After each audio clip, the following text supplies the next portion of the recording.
दिल्ली के वज़ीर आला अरविंद केजरीवाल ने एक बड़ा बयान दिया है। बीजेपी लीडर मनोज तिवारी के ताल्लुक से उन्होंने ये बड़ा बयान दिया। उन्होंने कहा कि अगर दिल्ली में एनआरसी लागू होता है तो मनोज तिवारी को दिल्ली छोड़कर जाना पड़ेगा। मीडिया से खिताब कर रहे थे अरविंद केजरीवाल, तो उनसे एक सवाल पूछा गया जिसके जवाब में उन्होंने ये बयान दिया है।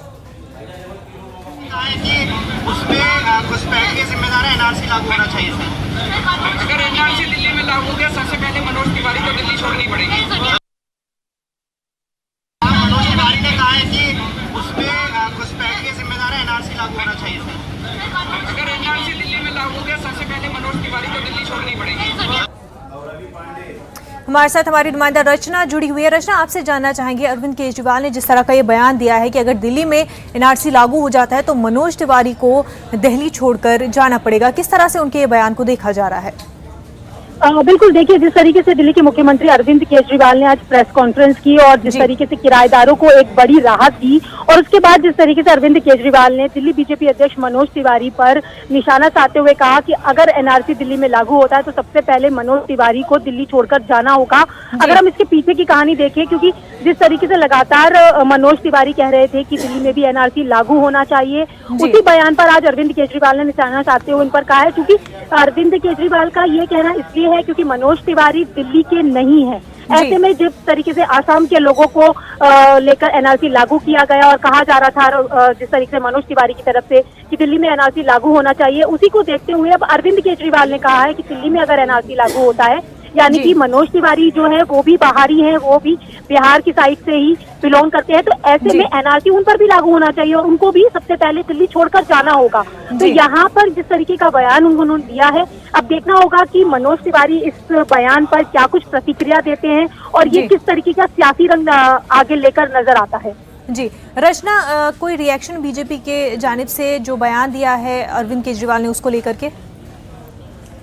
देखिए, जिस तरीके से बीजेपी की बात अगर हम करें तो बीजेपी की तरफ से अभी जो प्रतिक्रिया है वो अभी आना बाकी है, क्योंकि बीजेपी इस पूरे बयान को लेकर जो मंथन है वो करे, क्योंकि किस तरीके से इसका जवाब दिया जाना चाहिए। तो हो सकता है कि अभी मनोज तिवारी कुछ देर बाद प्रेस कॉन्फ्रेंस करे या फिर मीडिया से मुखातिब हो, उसमें वो अपना ये जो प्रतिक्रिया है इस पर वो अपनी क्या प्रतिक्रिया देना चाहेंगे या इसका क्या जवाब देना चाहेंगे, ये जरूर लंबा इंतजार अभी इसके लिए करना होगा। हालांकि ऑफ रिकॉर्ड अगर हम कहें तो जो बीजेपी के लोग हैं उनका कहना है कि अरविंद केजरीवाल सिर्फ और सिर्फ जनता का ध्यान खींचने के लिए, और चूंकि विधानसभा के चुनाव होने हैं ऐसे में तो लोगों का आकर्षण केंद्र बनने के लिए इस तरीके की बयानबाजी कर रहे हैं, लेकिन बीजेपी इसका क्या सटीक जवाब देगी इस पर अभी सभी की नजरें बनी हुई है कि मनोज तिवारी क्या कुछ आकर अपनी प्रतिक्रिया देते हैं यहाँ पर। बिल्कुल रचना, बेहद शुक्रिया आपका। नाजरीन, इस वक्त एक बड़ी खबर सामने आ रही है। आपको बता दें कि यूपी के वजीर आला कश्मीरी तलबा से मुलाकात करेंगे। एएमयू में जेर तालीम तलबा से बातचीत करेंगे। 28 सितंबर को लखनऊ में कश्मीरी तलबा से तबादले ख्याल करेंगे। कश्मीर के हालात और तलबा के मसाइल पर बातचीत करेंगे यूपी के वजीर आला। नाजरीन, आपको बता दें कि एएमयू में जेर तालीम कश्मीरी तलबा से यूपी के वजीर आला बातचीत करेंगे, उनसे तबादला ख्याल करेंगे। उनके हालात, कश्मीर के हालात को लेकर के तबादला ख्याल होगा। 28 सितंबर को लखनऊ में कश्मीरी तलबा से तबादला ख्याल करेंगे यूपी के वजीर आला। Honourable chief minister of UP ने डीएम साहब को एक लेटर भेजा है और जिसमें उनके माध्यम से जितने भी एजुकेशनल इंस्टीट्यूशंस हैं जहां कश्मीरी स्टूडेंट्स पढ़ रहे हैं, उन्होंने कहा है कि जो उनके स्टूडेंट्स के ग्रीवेंसेस हैं या प्रॉब्लम्स हैं जिसे वो एड्रेस करना चाहते हैं, तो वो सीएम साहब पर्सनली तौर पे उनसे इंटरेक्ट करना चाहते हैं और उनको दावत दी कि जितनी भी एजुकेशनल इंस्टीट्यूशंस हैं वहाँ पर जो स्टूडेंट्स हैं कश्मीरी वो आएँ और एक इंटरेक्टिव सेशन हो और वो अपनी बात रख सकें और उनकी जो प्रॉब्लम्स हैं उसे सीएम साहब एड्रेस करेंगे। इसका मकसद यही है। ये गालिबन 28 तारीख को है और इसमें जो भी मुमकिन है, जितने भी विलिंग स्टूडेंट्स जाना चाहते हैं उसके जो भी हम लोग फैसिलिटीज़ प्रोवाइड कर सकते हैं for the comfortable journey. Okay, university will do that. Advisory नहीं है, मतलब कि आप कह सकते हैं जो भी स्टूडेंट्स हैं उनको बता दिया गया है पैगाम है और बताया गया, क्योंकि जो भी उनकी प्रॉब्लम्स हैं, जो एड्रेस करना चाहते हैं, और जाहिर सी बात है इलेक्टेड जो रिप्रेजेंटेटिव होते हैं वो हमारे नुमाइंदे होते हैं और उन तक बात ज़रूर पहुंचनी चाहिए और सोल्यूशन लाइज विद देम।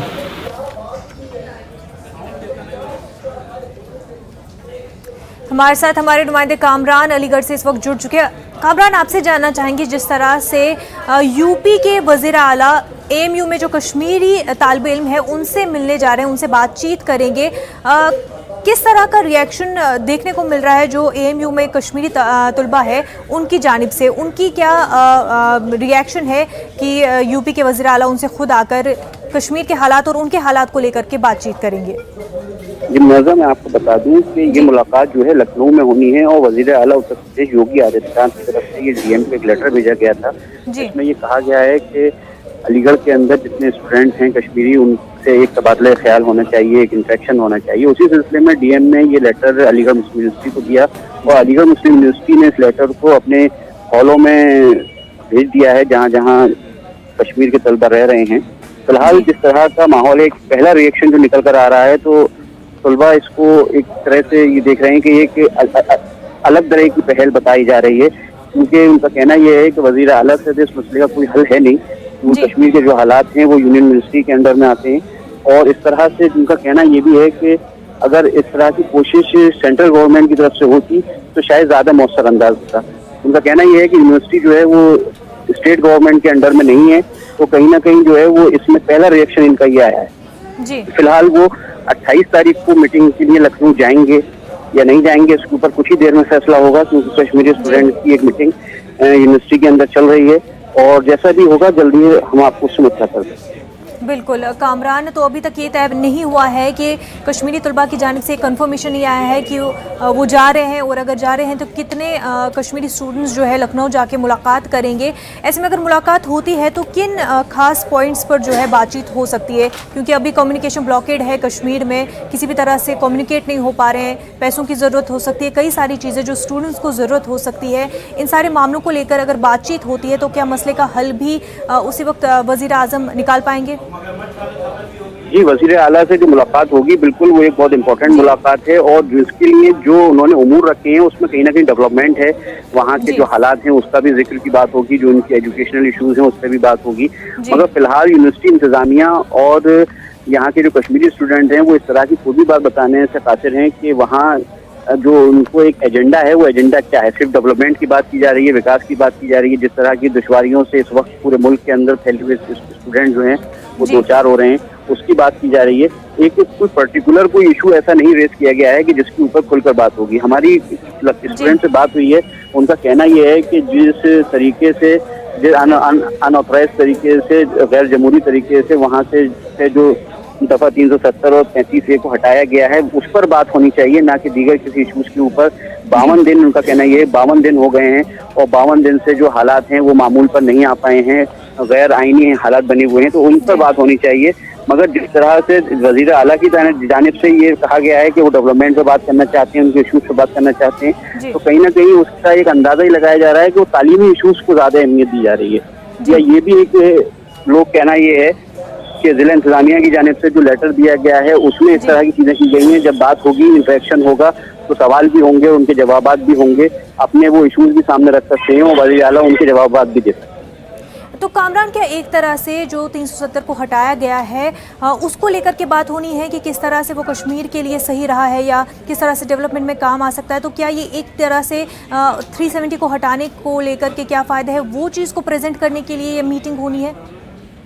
जी बिल्कुल, कहीं ना कहीं मंशा हुकूमत की यही है कि जो हालात अब हुए हैं उसको बेहतर बनाया जाए। और जो एक शुरू से बात ही कही जाती थी कि हुकूमत हमेशा से ये इल्ज़ाम लगता था हुकूमत से कि वो कश्मीर को तो अपनाना चाहती है लेकिन कश्मीरियों को अपनाना नहीं चाहती, तो कहीं ना कहीं अब ये कश्मीरियों को अपनाने की तरफ हुकूमत की जानिब से एक पेशरफ्त की गई है और वो ये बताना चाहते हैं कि हुकूमत की जो भी तंजीमें हैं, जो फलाही काम हैं, उनमें वो भी बराबर के हिस्सेदार हैं और जो भी तरक्याती प्रोग्राम हुकूमत बना रही है वो सिर्फ और दीगर लोगों के लिए नहीं, कश्मीरियों के लिए भी हैं। तो इन सारे इशूज़ पर बात हो सकती है, मगर फिलहाल जो सबसे बड़ा सवाल है वो यही है कि अलीगढ़ मुस्लिम यूनिवर्सिटी के स्टूडेंट क्या हुकूमत के इस दावतनामे को एक्सेप्ट करते हैं या नहीं करते हैं, इसका फैसला कुछ ही देर में होगा। बिल्कुल कामरान, बेहद शुक्रिया आपका तमाम तर तफसीलात के लिए। आजम खान को बड़ी राहत मिली है। इलाहाबाद हाईकोर्ट से आजम खान को एक बड़ी राहत मिली है। उनके तालिबा को अदालती तहवील में भेज दिया गया है। आपको बता दें, कानून की तालिबा को 7 अक्टूबर तक के लिए अदालती तहवील में भेज दिया गया है। आपको बता दें कि SIT ने आज सुबह मुलजिमा को गिरफ्तार किया था और उसे कोर्ट में पेश किया था, जहां से उसे 14 दिन की अदालती तहवील में जेल भेज दिया गया है। बता दें कि मुतासरा अपने दोस्तों के साथ मिलकर चिन्मयानंद से 5 करोड़ की रकम मांगने का इल्जाम है। SIT ने पिछले हफ्ते इस मामले में मुतासरा के 3 दोस्तों को गिरफ्तार किया था। वाज़ेह है कि मंगल को मुतासरा तालिबा ने गिरफ्तारी से बचने के लिए शाहजहांपुर में पेश की जमानत दाखिल की थी। कोर्ट इस अर्जी पर कल समाअत करेगी।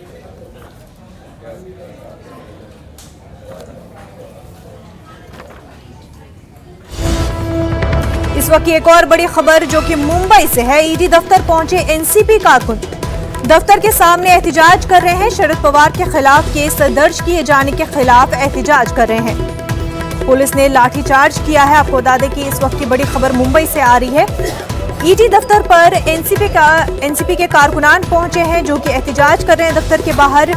आपको बता दें, इससे पहले शरद पवार के खिलाफ ED ने केस दर्ज किया है और उनके बेटे के खिलाफ भी, जिसको लेकर के अब NCP के कारकुनान जो है वो एहतिजाज कर रहे हैं दफ्तर के बाहर। पुलिस ने लाठीचार्ज भी किया है। आपको बता दें, शरद पवार ने इससे पहले कहा था कि अगर उनको जेल जाना पड़े तो उनको कोई परेशानी नहीं है, क्योंकि उनको इससे पहले ऐसा कोई एक्सपीरियंस हुआ नहीं है। और अब इसी सारे मामले को लेकर के NCP के जो कारकुनान है वो ED पहुंचे हैं। ED दफ्तर के बाहर वो एहतिजाज कर रहे हैं। पुलिस ने लाठीचार्ज भी किया है।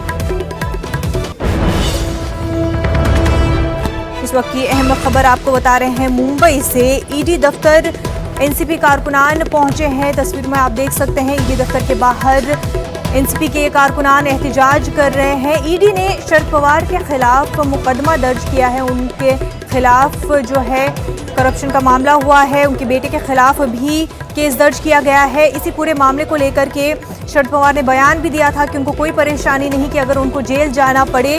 लेकिन NCP के कारकुनान जो है अब ED के दफ्तर पहुंचे हैं, दफ्तर के बाहर एहतिजाज कर रहे हैं। पुलिस ने लाठीचार्ज भी किया है। हमारे साथ हमारे नुमाइंदे प्रशांत इस वक्त जुड़ चुके हैं। प्रशांत, आपसे जानना चाहेंगे ED दफ्तर के बाहर इस वक्त किस तरह का माहौल देखने को मिल रहा है? जी बिल्कुल, देखिए सबसे पहले मैं आपको बता दूं कि जो मसला है ये महाराष्ट्र स्टेट कोऑपरेटिव बैंक घोटाला मामला है। इस मामले को लेकर ED ने शरद पवार के साथ साथ उनके भतीजे हैं अजीत पवार, उनके साथ साथ कुल 70 NCP के ऐसे लोग हैं जिनके खिलाफ मनी लॉन्ड्रिंग का केस ED ने दर्ज किया है। और इसी का विरोध प्रदर्शन करते हुए NCP के कार्यकर्ता आज भारी संख्या में ED दफ्तर पहुंचे। वहां पर मुंबई पुलिस के जवान तैनात थे सुरक्षा के तौर पर। और जब मुंबई पुलिस के जवान उन्हें समझाए कि यहाँ पर विरोध प्रदर्शन करना सही नहीं है, ये ED का दफ्तर है, लेकिन मौजूद कार्यकर्ताओं ने उनकी बात नहीं मानी और जबरन वहाँ पर विरोध प्रदर्शन और चक्का जाम करने की कोशिश कर रहे थे।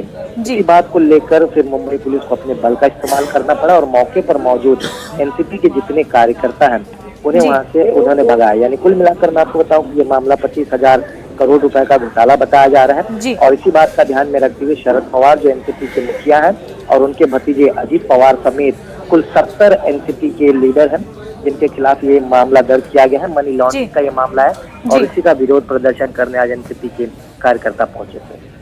बिल्कुल। और असेंबली इंतखाबात होने हैं महाराष्ट्र में, उससे पहले ही इस तरह का जो शरद पवार NCP लीडर हैं उनके खिलाफ इस तरह का केस दर्ज हुआ है। किस तरह से ऐसे देखा जा रहा है, क्योंकि असेंबली इंतखाबात की तारीखों का ऐलान हो चुका है, तमाम पार्टियां जो है तैयारियां कर रही हैं, ऐसे में शरद पवार के खिलाफ इस तरह से केस दर्ज किया जा रहा है? जी बिल्कुल, देखिए चुनाव को लेकर सेना और भाजपा की भी युति की बात अभी तक पूरी तरह से क्लियर नहीं चुकी है कि मंच पर जो है CM और आज उद्धव ठाकरे नई मुंबई में एक कार्यक्रम में है। वहीं दूसरी तरफ NCP कांग्रेस ने भी जो है अपनी तैयारी शुरू कर दी है। हालांकि आज 3 बजे जो है शरद पवार प्रेस कॉन्फ्रेंस भी ले रहे हैं, लेकिन इन सारी चीजों को अगर एक साइड में रखकर इन मामलों को देखा जाए तो मुंबई हाई कोर्ट के आदेश के बाद पहले तो ये मामला जो है मुंबई पुलिस ने दर्ज किया था, लेकिन घोटाला 25,000 करोड़ और बैंक से जुड़ा होने के नाते मामला जो है ED ने भी दर्ज किया। और ED ने दर्ज करने के साथ साथ शरद पवार और उनके भतीजे अजीत पवार के साथ 70 ऐसे उनके NCP के लोग हैं जिनके खिलाफ ये मनी लॉन्ड्रिंग का मामला दर्ज किया गया है। और इसी मामले को लेकर जो है अब ED आगे की जांच करेगी और शरद पवार का नाम मामले में आने के खिलाफ जो है एनसीपी के कार्यकर्ता आज ईडी दफ्तर पहुंचे थे। और जिस तरह से मैंने कहा कि जब वो मान नहीं रहे थे और सत्ताजाम और ईडी दफ्तर के बाहर विरोध प्रदर्शन तीव्र कर रहे थे, तो उसी को रोकने के लिए मुंबई पुलिस वहां पर जो मौजूद थी, उन्होंने अपने बल का इस्तेमाल किया और मौके पर मौजूद सभी एनसीपी कार्यकर्ताओं को जबरन वहां से हटाया। प्रशांत, लीगली क्या कुछ इकदाम शरद पवार ने उठाए हैं? क्या कुछ रेमेडीज है जिनको अभी शरद पवार यूज कर रहे हैं? बिल्कुल, देखिए सभी की नजर 3 बजे की प्रेस कॉन्फ्रेंस में है। जब एक बार शरद पवार मीडिया से मुखातिब होंगे तो देखना होगा कि मीडिया की तरफ से जो पूछे गए तमाम सवालात होते हैं उनके क्या जवाब भी देते हैं। सबसे अहम खबर यही है कि अब ऐसे में ईडी के पन्नों पर अगर शरद पवार का नाम आता है घोटाले में, तो इस पर शरद पवार अपनी तरफ से क्या सफाई देते हैं, देखने वाली बात होगी। हालांकि पिछले दिनों उन्होंने स्टेटमेंट जरूर दिया है कि उन्होंने कभी एक्सपीरियंस नहीं किया है, जिन जाना पड़े उन्हें तो कोई दिक्कत नहीं होगी। लेकिन ऐसे में चुनावी माहौल है और इस तरह के मामले अगर सामने आते हैं, इसे किस तरह से चुनौती के रूप में एनसीपी के मुखिया शरद पवार लेते हैं, अपने आप में बड़ी बात होगी देखने वाली। लेकिन 3 बजे का जो समय होगा, जब एक बार प्रेस कॉन्फ्रेंस शुरू होगा, तो देखना होगा कि क्या कुछ बातें शरद पवार जो सामने रखते हैं। जी बिल्कुल प्रशांत, बेहद शुक्रिया आपका तमाम तफसीलात के लिए। में फौजियों के इलाके में एक शख्स फौज की वर्दी पहनकर साइकिल से घूम रहा था और उसके बाद जो है फौज की इंटेलिजेंस टीम ने उस शख्स को पकड़ लिया और पुलिस के हवाले भी कर दिया। शख्स का नाम धीरज पांडे बताया जा रहा है। फिलहाल फौज की इंटेलिजेंस और पुलिस की LIU फर्जी मिलिट्री से पूछताछ कर रही है। आर्मी की वर्दी पहने हुए एक संदिग्ध को आर्मी वालों ने पकड़ा था। आर्मी वालों ने उनसे पूछताछ की है और शाम को उन्होंने पुलिस को भी सूचना दी। पुलिस ने उनसे पूछताछ की। उन्होंने जो तहरीर दी उसके अनुसार एक मुकदमा पंजीकृत किया जा रहा है। इनके पास से जो वर्दी पहने वर्दी बरामद हुई है, मोबाइल एक साथ में है। और बाकी क्यों ऐसा वो कर रहा था, वर्दी क्यों पहने हुए था, उसके संदर्भ में बेचने जा रही है। सेना के लोग भी हैं, मौजूद हैं, उनसे भी जानकारी दी जाएगी कि इस एरिया में कोई प्रवेश करता है तो उसका क्या मानक है और क्या उस पर चार्जेस किए जाए, उस पर कार्रवाई करेंगे। पूछताछ में तो यही कह रहा कि उसे शौक है वर्दी वर्दी पहनने का, लेकिन बाकी और विस्तृत पूछताछ अभी नहीं हो पाई थी। यूपी में चुनाव के हवाले से प्रियंका गांधी की तशहीरी मुहिम हुई, जिसमें राशिद अल्वी शरीक नहीं हुए। राशिद अल्वी का कहना है कि बाकी पार्टी के लीडरान काफी है। साथ ही उन्होंने कहा कि प्रियंका गांधी जो है पूरे मुल्क की लीडर है, उनको तशहीर की जरूरत नहीं। कांग्रेस के वरिष्ठ नेता राशिद अल्वी हमारे साथ है बात करने के लिए। अल्वी जी, 11 सीटों पर यूपी में उपचुनाव होने हैं और खबर ये आ रही है कि प्रियंका गांधी इन उपचुनावों में प्रचार नहीं करेंगी। किस तरह से इसे देखते हैं? देखिए, मुझे मालूम नहीं है कि वो प्रचार करेंगी कि नहीं करेंगी, लेकिन मुझे लगता है कि इन 11 चुनावों में शायद उनकी ज़रूरत भी नहीं है। इन 11 चुनावों को लड़ने के लिए हम लोग बहुत काफ़ी हैं। प्रियंका गांधी की कोई ज़रूरत नहीं है और हमें उम्मीद है कि इन उपचुनावों के अंदर हम भारतीय जनता पार्टी को और दूसरे विपक्षी नेताओं को उनका ठीक से मुकाबला कर पाएंगे। लेकिन अल्वी जी, जिस तरह से प्रियंका गांधी ने लगातार बयान दिया है, ट्वीट किया है कि उत्तर प्रदेश में पार्टी को मजबूत करने का काम करेंगे। लोकसभा चुनाव के बाद ये दूसरा चुनाव हो रहा है जहां पार्टी खुद को आजमा सकती थी कि वो कहां खड़ी है। ऐसे में प्रियंका गांधी का चुनाव में प्रचार नहीं करना, क्योंकि अमूमन जो प्रभारी होते हैं वो चुनाव प्रचार में होते हैं, फिर प्रियंका गांधी के साथ ये स्पेशल प्रिविलेज क्यों? देखिए, प्रियंका गांधी निश्चित तौर से उत्तर प्रदेश की इंचार्ज हैं, लेकिन वो इंचार्ज से ज़्यादा बड़ी नेता, वो पूरे देश की नेता। मैं कहूँगा कि प्रियंका गांधी अगर यूपी की प्रभारी बन के काम कर रही हैं तो हमें उनका शुक्रिया अदा करना चाहिए। वो देश की नेता हैं, लेकिन इस चुनाव में उनकी ज़रूरत मुझे महसूस नहीं होती है कि उन्हें कैंपेन करने की ज़रूरत है। उसके लिए यूपी के नेता बहुत काफ़ी हैं और हमें पूरा भरोसा है कि इसके बहुत अच्छे नतीजे निकलेंगे। धन्यवाद। तो साफ तौर पर राशिद अल्वी जी का कहना है कि प्रियंका गांधी पूरे देश की नेता है और जो 11 उपचुनाव होने हैं उसके लिए यूपी कांग्रेस के जो नेता हैं वो काफ़ी है चुनाव में प्रचार करने के लिए। कैमरा पर्सन अंकित के साथ रंजीता झा, न्यूज़ 18 नेटवर्क।